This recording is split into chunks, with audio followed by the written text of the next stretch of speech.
Drew, are you serious? Like, are you serious? Because this is what we're not going to do.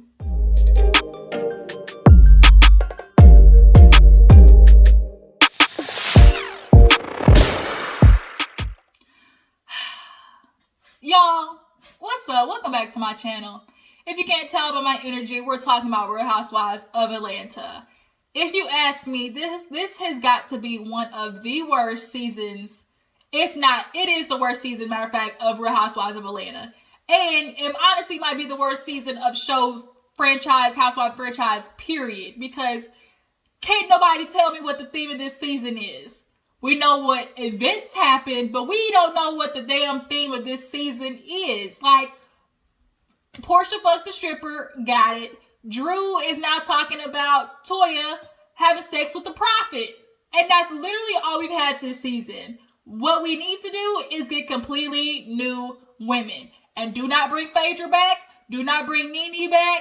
Do not bring Sheree back. Although I would like to see if Call on Tyrone can pay her bills, because she has that Chateau Sheree, and I know that bitch a pretty penny. Like, we know Sheree spent a lot of money on that damn house. I guarantee that basement still ain't done, though. That's what I do know. I guarantee that basement still is not done. But nonetheless, I mean, I would be interested to see if he gonna be able to get a job that keeps up with her lifestyle, that keeps up with her lack of She by Sheree joggers. You know, that'd be interesting. But to be keeping real, like, I just want new women. Like, I just want completely new girls. I said, you know what? I'm going to sit down.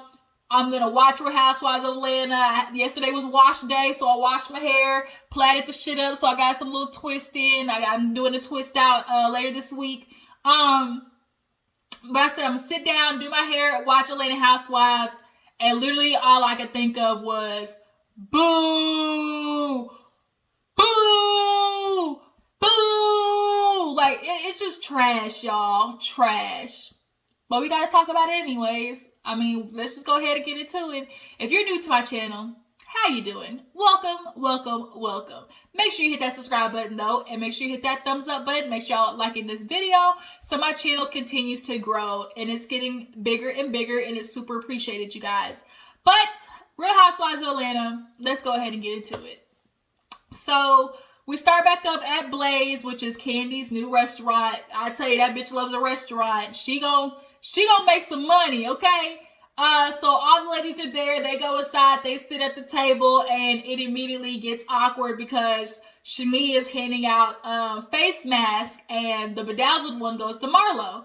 And she gives her a hug, like, oh, thank you. And she's like, I just want to apologize, you guys, for, you know, acting an ass when we were in New Orleans. You know, I just really went crazy. I shouldn't have acted like that. It wasn't my finest hour. You know, I just really want to apologize. And Porsha, you know, I did extend an apology to you through text. And Porsha's like, yeah, I got it, but I'm sorry, I was busy. And basically Porsha said, okay. Like, anytime Marlo says something, she hits her with the Friday.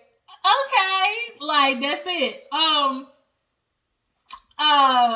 Yeah, so Marlo was trying to apologize and smooth things over, but at this point, Porsha is like, bitch, I'm not buying it. I'm not. I see you. We see each other type shit. So they all sit down, and Marlo starts talking about, you know, she starts talking to Aunt Nora. It was weird. Why does Marlo keep pulling people in this shit that ain't got nothing to do with them? Aunt Nora, like, I just don't know what's going on with me and Porsha. Like, you know, we've been good and we were friends, but, like, I just don't know. And Porsha looking like, bitch, like, are you serious? Like, I'm not doing this. She just wants attention. So you know what?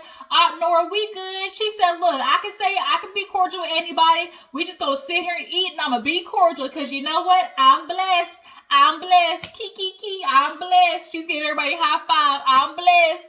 Marlo stuck her hand up, and Porsha hit her with the whoop. Psych. Porsha did not touch her hand, so now Marlo feeling some type of way. And she gonna whisper in Kandi's ear, oh, she wouldn't be sitting there being messy, like, oh, I really could hit below the belt and talk about what we know she did with Bolo. And the fact that she's already whispering that and how she can throw that out there really makes me think that Marlo did not want to know Porsha fucked Bolo out of being angry because she's her friend. Oh, if you're my friend, you tell me the truth. That wasn't it. She wanted Porsha to tell her so she could have confirmation. So when it's time to pull it out her back pocket as the okie doke, as the checkmate read, it was gonna be there and she would be able to, because bitch, you told me you fucked a stripper. Like, that's what that was gonna be. You can't trust Marlo with no information like that. Hell no.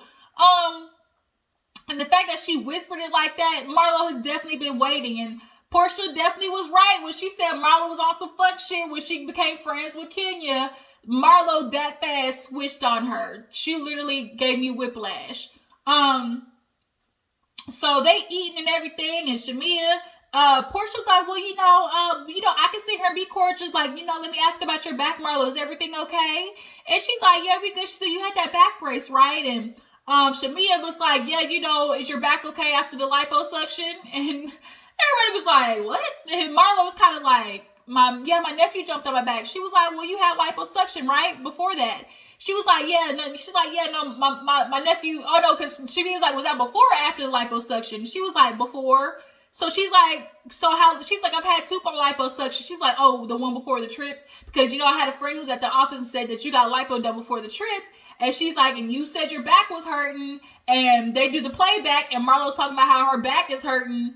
It only makes sense that your back will be hurting because you got all that fat sucked out. As Porsha said, here you are trying to call us liars, and here you are getting all that fat sucked out and then blaming it on your nephew. How dare you?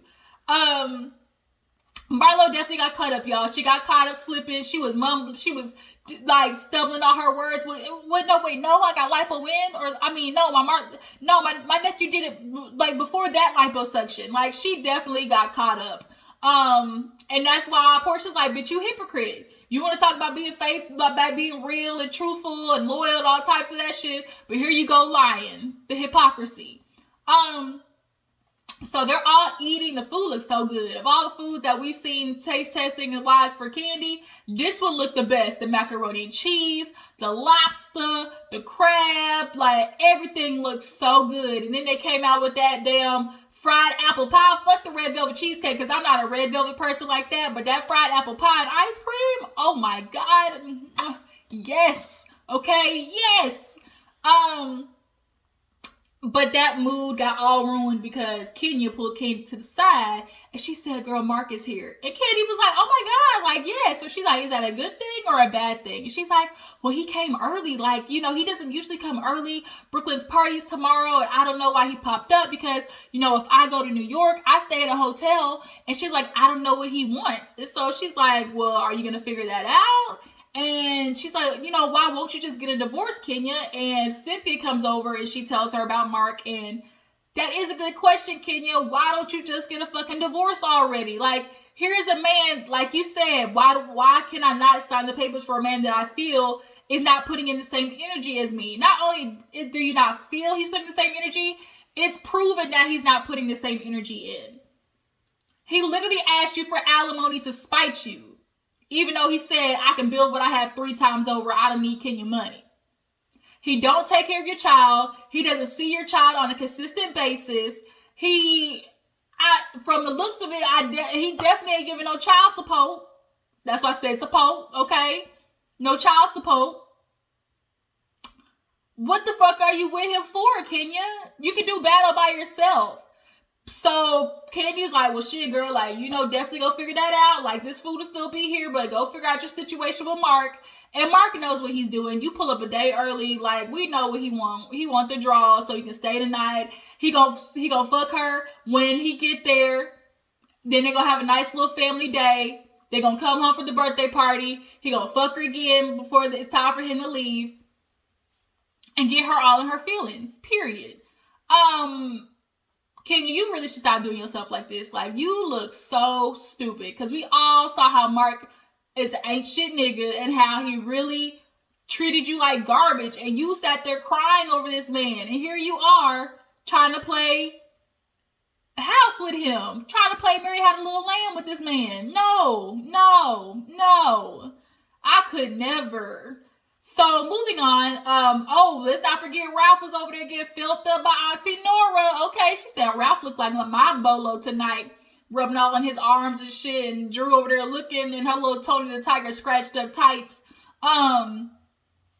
Yeah, Ralph, I guess she was gonna be her little arm candy for the night. And they did like a little birthday thing for was it Aunt Joyce or Mama Joyce or something like that. The shit look good. So moving on, we see, speaking of Drew, her working out with Ralph. He got these big old jacked arms. He taking his protein shake and helping her with her ankle and stuff. And Drew reveals that she can't do her like christening because of Toya, right? It's Toya's fault. I can't believe Toya's doing this. She's fucked the prophet. She's messing up everything. So basically, she's telling Ralph like, "Oh, I'm getting information little by little about how, you know, she's been with him, and even though she's still technically married, but she's messing with this man who has a fiance and a newborn, and I can't believe she's doing something like that. Now I can't even have him as my prophet because he's dealing with his stuff at home and things are going crazy. Like, how dare she do that?" Like, Toya was going in. And I'm starting to realize, bitch, I don't like Drew. I don't like her. You can keep her. You can throw her away. And that's on Mary Had a Little Lamb. Like, Drew, what? Are you seriously trying to get your 15 minutes with this whole prophet situation? And Ralph Loki was sitting over there like, oh, word? Like, what? Oh, like, he wasn't even that interested. He was just kind of like going along with it. So they get to the black business, little pop-up shop, and Cynthia's there. I don't know if it was Cynthia who did it or was it Porsha that did it. Like, I don't know who started, but I guess it was a combination of the two. But they do the black business pop-up, and everybody, is there besides Kenya. Yeah, besides Kenya, everybody was there. And we see Drew talking to Kandi, and she is letting her know all the business. Girl, yeah, Toya, she got a boyfriend now. Her boyfriend happens to be my prophet. Here you are, busting it wide open for my prophet lot. And I can't even do what I want to. I can't even christen my baby. So now Kandi's like, she blocking your blessings now? Like, really, Drew? Like, fuck out of here. So then Drew goes from Kandi to Cynthia. Cynthia, like, girl, this is what I'm dealing with. Toya, she literally was just spreading all the juice. She talking about, oh yeah, Toya, like, you didn't hear what she said, like, or hear what she did. She's supposed to be hanging out with the prophet, getting spiritual training, spiritual guidance, and here she is, doing everything but that. She's playing with the prophet, and he got a fiance and a family newborn. I can't believe that she's married, and here she is doing all this shit. Like, it's just so sad. Cynthia, like, I don't want no parts of it, okay? This Lifetime story, I don't want no parts of it, okay? So Toya actually shows up. She look cute, y'all. She look cute. Her little pleather outfit looking like a Werther's caramel bar. So she comes in and Drew gives her no never mind. But Kandi did not waste no time going over to tell Drew what the fuck was being said. Kandi's episode, low-key, did y'all see her over there doing a little bit of this? She was stirring, bitch. She was stirring and she was sipping. And she put that spoon to the side and she just walked away and let the whole simmer, okay? But she looked at Toya like, oh, like, she was like, yeah, I was like, running errands with somebody. She said, what's that somebody? She's like, my assistant. She's like, oh, wasn't no boyfriend. She's like, apparently you got a boyfriend now. She's like, I got what? She's like, yeah, and the boyfriend happens to be Prophet Lot. And she kind of looked like, what the hell? And she's like, girl, Drew was saying that y'all were together. You broke up his family. And Drew was like, wow. Like, LaToya was like, wow. Like, I literally, went for him for a 6-week course, into introduction to spirituality. I do believe Drew wants to be a little bit more spiritual or religious or, try to get her life right. Because deep down, I do think Toya has a sense of lostness, I think, and she really could have, started out that way with Prophet Lot, but did it in that way? Inquiring minds want to know. So she's upset at Drew for starting shit. She's like, I really can't believe she's doing this. Like, none of that even happened. She needs to stay the fuck out of my business, yada, yada, yada. So Cynthia, Drew, Porsha end up going upstairs to the wine cellar. And Kandi and LaToya coming after. And Porsha was like, oh yeah, everything was good. I can't believe how, good everything turned out. She's like, girl, you didn't get a chance to eat at Kandi's, restaurant. Where were you? And Kandi was like, well, Toya didn't even get a chance to answer. Kandi was like, well, you know, she said you was out on a date. And first of all, Drew talking about, Toya's mom told me. How the fuck is Toya's mom telling you what's going on in her daughter's life? Like, I'm really starting to feel maybe Toya's mom wanted to become the new Mama Joyce. Like, who tells their daughter's business like that? About how they went to a hotel, about how they went out to eat after that, like all that shit. Like, whose mom does that? Like, Toya, do you not get along with your mom? Are you not paying her rent? Did she get mad that you missed the bill payment? Like, what is going on? So now Drew is popping off. Girl, oh, here you are, you know, messing with Prophet Lot, and I gotta change up my plans because my baby can't get christened from the mess that you created. And Toya's like, bitch, you don't know my life. You don't know what's going on in my household. She's like, but I do know what you're doing with that Delilah spirit. You come up in the church messing up with that Delilah spirit. And we all know a Delilah, Jezebel, wench, all of the above. A woman who uses her sexuality to get somewhere. I think Toya is a person who understands. Hold on, you guys. I got a call. Sorry, I'm back. I had a call. I don't know what it is. Like I said, every time I try to record, somebody calling me. But nonetheless, I was talking about the part where Drew was calling Toya a Delilah. Like, she said that she was coming after the prophet. She was playing with the prophet. She wanted to hop on that dick and do a full split. But Kandi came to Toya's defense, and she's like, you're giving her too much credit. Like, here it is. Why is it not the man's fault that, you know, why are you not thinking that he could have something to do with it? Because at the end of the day, he is a grown-ass man. And I saw a picture of Mr. Prophet, and I'm sorry, he showed who looked like a type of nigga who would take advantage and use the spiritual prophet as a way to do it. Now, is Toya a woman who knows that she's sexy and, you know, men look at her? Absolutely. Do I think she gets validation from men? Absolutely. I do think that she likes that type of validation from men. So could there have been some blurred lines? I do think so. I don't think they fucked. I don't think they did. But I do think there was some blurred lines of flirtation. There might have possibly been a kiss. But y'all drop down in the comments, let me know, how far do you think Toya and the prophet went? Or do you feel like Drew is exaggerated and she putting a whole bunch of 20 on 10? But Kandi said what basically I'm thinking too, bitch. What is Toya got? How is Toya blocking your blessings? Bitch, he can still do your baby's christening. Like, that don't make no sense. So after that whole thing, Toya said, bitch, I'm not doing this with you. You don't know my life. You don't know what's going on in my household. So you know what? I'm going to chunk the deuces. I'm a dip and I'll go find me another prophet on prophet.com. Okay? So we end the episode with all the ladies going over to Kenya's house, except Drew. And Marlo finally got the invite. Y'all know Marlo last time was upset that, you know, Kenya didn't invite her to the house party. She wanted to be a part of the parlay, but couldn't do it. Of course they get to Kenya's house. Where the fuck the food at, Kenya?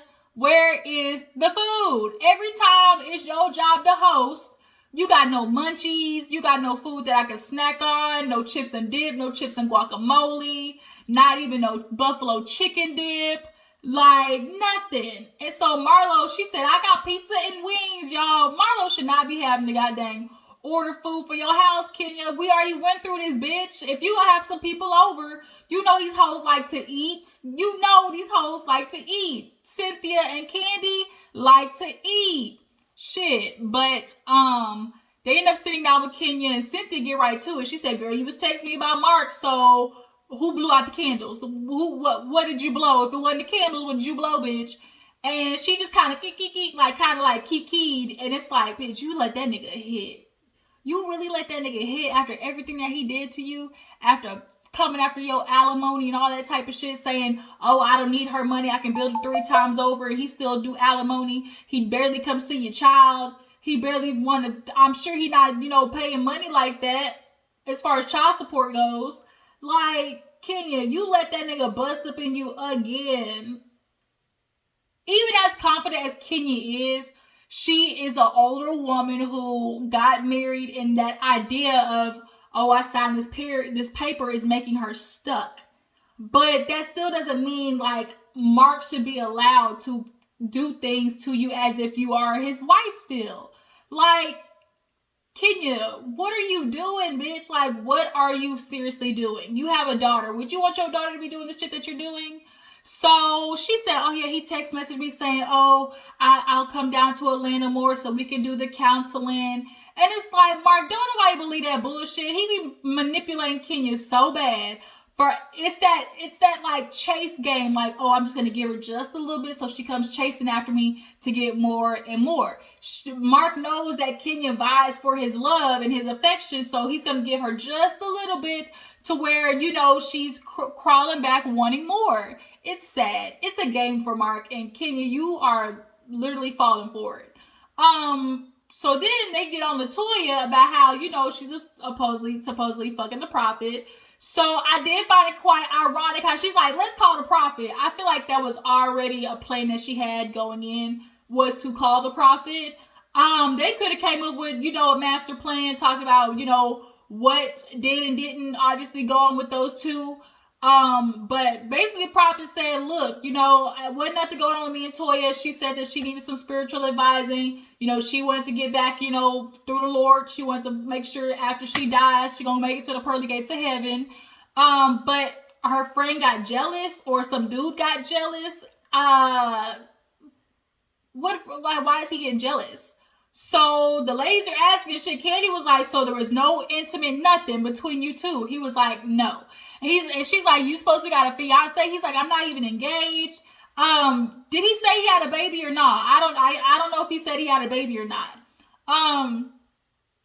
But he said he wasn't even in a relationship. That's what he said. I'm not even in a relationship right now. So Toya keeps killing me though when she does do the, well, if I did, what does it matter? Like, I'm not married, he's single. So with her saying that, it's making me kind of feel like they've done something. Don't know what. I don't know if maybe they did a lickety-stickety, you know, lickety-stickety-pokety, a little bit of something. Did they fuck? I don't think so. But like I said, they might quite possibly might have done a little lickety-stickety-splickety, you know, touching, loving, rubbing. But yeah, so he says no, they didn't do anything. So all the ladies was like, well, shit, the prophet said it. Cynthia's like, well, he can't lie, right? Like, he's a man of God. He can't lie. Bitch, that's the worst ones. Cynthia, them be the ones that lie the most. I.e. Jamal Bryant, i.e. Pastor Gray, like, i.e. Derek Jackson. He want to call himself a man of God. And he gonna blame Jesus for all his shit that he did. The men who be, you know, all about Christ be the worst ones. So... yeah, that pretty much was all the episode, you guys. So y'all let me know how you feel about everything that was popping off. Do you guys feel like Mark is manipulating Kenya, and will she ever be able to officially divorce his ass? Do you guys believe that Toya was busting it wide open for the prophet? And do you guys think that Drew is blowing this way out of proportion? Is she just using it to get her time? And do you guys think that Marlo and Porsha would ever be able to reconcile after Bolo Strippergate? Drop it in the comments and let me know. I really appreciate you for tuning in. Like, tag, share, post, all that good stuff. And I will catch you next time. Deuces.